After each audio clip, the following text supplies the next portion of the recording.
Je prends la parole aujourd'hui, non pas pour le plaisir de la polémique, mais parce que le silence face à la calomnie est un crime.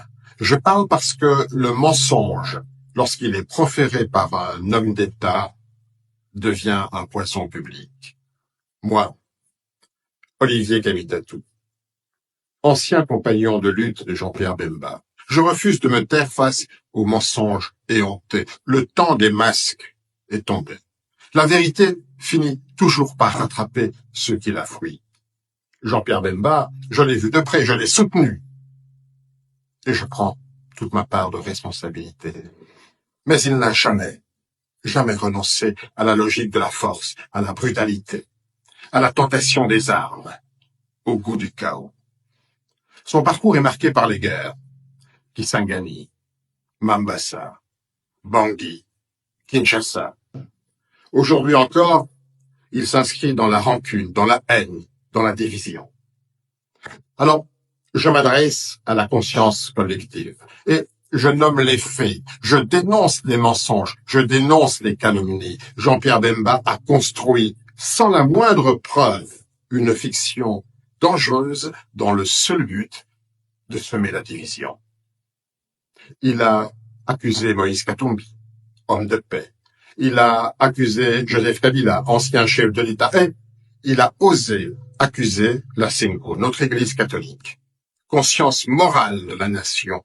Il les a accusés de complot, de vouloir éliminer le président de la République. Ces accusations sont graves. Elles ne relèvent pas de l'erreur, mais elles relèvent tout simplement de la manipulation. Car accuser la Senko, ce n'est pas viser une réalité abstraite, c'est salir Monseigneur Fulgence Muteba, c'est insulter, c'est mépriser Monseigneur Ncholet, les curés de nos villages, les enseignants de nos écoles catholiques, les infirmières des hôpitaux diocésains. C'est tourner le dos au cardinal Fridolin Ambongo qui jadis a mis son honneur en jeu pour défendre celui-là qu'il accuse aujourd'hui. Alors oui, il faut le dire clairement, Jean-Pierre Bemba a franchi une ligne rouge. Il ne s'agit pas d'un dérapage isolé. Son discours s'inscrit dans une logique ancienne. Kisangani, 2002.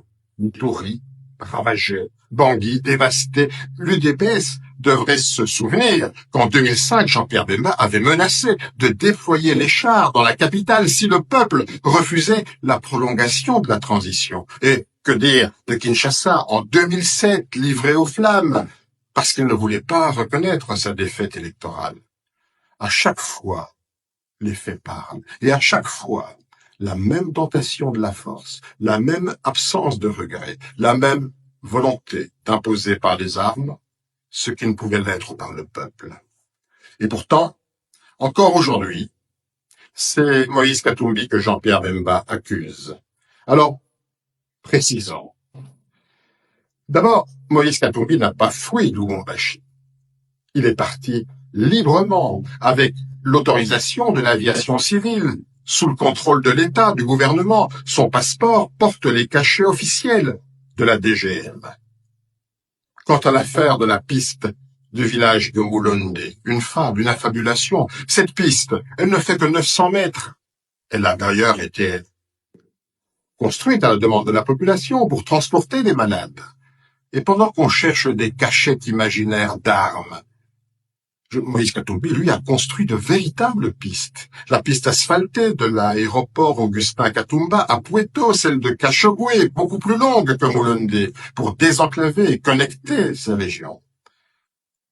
Parlons encore des élections de 2023. Moïse Katumbi, ce n'est pas lui qui a prolongé le scrutin pendant 7 jours et 7 nuits. Ce n'est pas lui qui a distribué des milliers de machines à voter. D'ailleurs, aucun candidat de Ensemble n'a été surpris avec du matériel de vote dans son domicile. Ce n'est pas lui qui a orchestré le chaos logistique. Jean-Pierre Bemba, dans ses propres mots, a reconnu que tout était réalisé sous le contrôle de Félix Tshisekedi du pouvoir en place. Et l'on reste d'ailleurs muet sur un fait troublant, le suicide d'un observateur de l'Union européenne, dans l'immeuble même où Jean-Pierre Bemba avait ses bureaux. Alors, c'était quoi? Une coïncidence? La vérité est trop lourde à porter? Face à tout cela, Moïse Katumbi n'a pas répondu par l'invective. Il n'a pas appelé à la révolte, il n'a pas pris les armes, il n'a pas semé la peur. Il a choisi, lui, d'agir en homme d'État. Il a rassemblé là où d'autres divisent. Il a construit là où d'autres détruisent. Il a tendu la main là où d'autres serrent les poings. Alors, que reste-t-il de l'action de celui qui l'accuse aujourd'hui, de Jean-Pierre Bemba, comme bilan? À la Défense, aucun territoire récupéré, pas un mètre carré.